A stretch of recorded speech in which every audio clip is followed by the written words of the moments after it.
भारत ने Ramsar convention के तहत अंतर्राष्ट्रीय महत्व के 5 नए रामसर स्थलों को नामित किया है, जिन्हें वेटलैंड्स पर कन्वेंशन के रूप में भी जाना जाता है।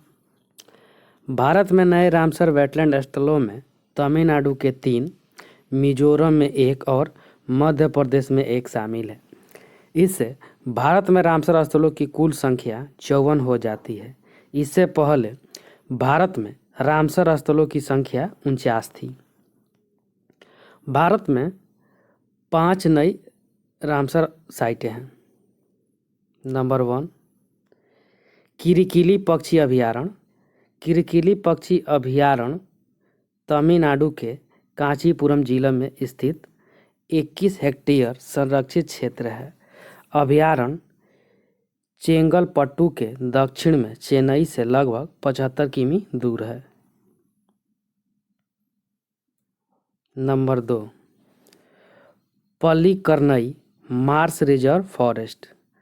पल्लीकरनई वेटलैंड चेन्नई तमिलनाडु में स्थित एक मीठे पानी का दलदल है। यह भारत का एकमात्र जीवित आर्द्र भूमि परिस्थिति तंत्र है और दक्षिण भारत के कुछ और अंतिम शेष प्राकृतिक आर्द्र भूमि में से एक है। Number 3, पीचवरम mangrove. तमिलनाडु के कुड्डाक्लोर जिले में चिदम्बरम के पास एक गांव में स्थित है। मैंग्रोव भारत के सबसे बड़े मैंग्रोव वनों में से एक है, जो 1100 हेक्टेयर में फैला है। नंबर 4, पाला आर्द्र भूमि। पाला आर्द्र भूमि मिजोरम की सबसे बड़े प्राकृतिक आर्द्र भूमि है।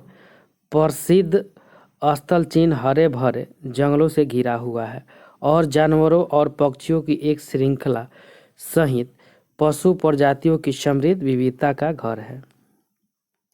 नंबर 5, सांख्य सागर। मध्य प्रदेश के शिवपुर में स्थित माधव राष्ट्रीय उद्यान की सुंदर पारिस्थितिकी का एक अभिअंग सांख्य सागर झील है। भारत में रामसर आर्द्र भूमि यानी वेटलैंड का उद्देश्य क्या है?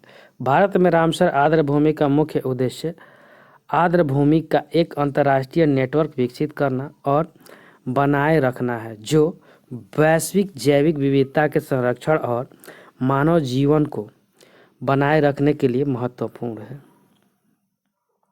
भारत में 5 नए रामसर स्थल कौन कौन से हैं? भारत में 5 नए राम स्थलों में किरिकिली पक्षी अभयारण्य, पल्लीकरनई मार्श रिजर्व फॉरेस्ट और तमिलनाडु में पीचवरम मैंग्रोव, मिजोरम में पाला वेटलैंड और मध्य प्रदेश में सांख्य सागर शामिल है। रामसर कन्वेंशन क्या है?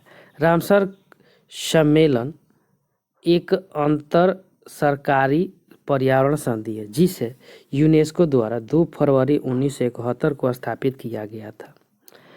कन्वेंशन का नाम कैस्पियन सागर पर ईरान के रामसर शहर से पड़ा, जहां संधि पर हस्ताक्षर किए गए थे। रामसर सम्मेलन 1975 में हुआ था।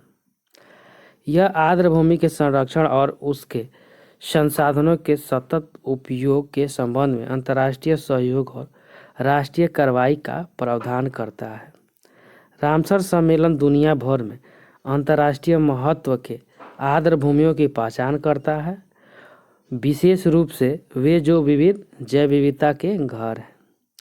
Thank you friends. अच्छा लगे तो लाइक, सब्सक्राइब और शेयर जरूर करें। साथ में बेल आइकन का बटन दबाना नहीं भूलें।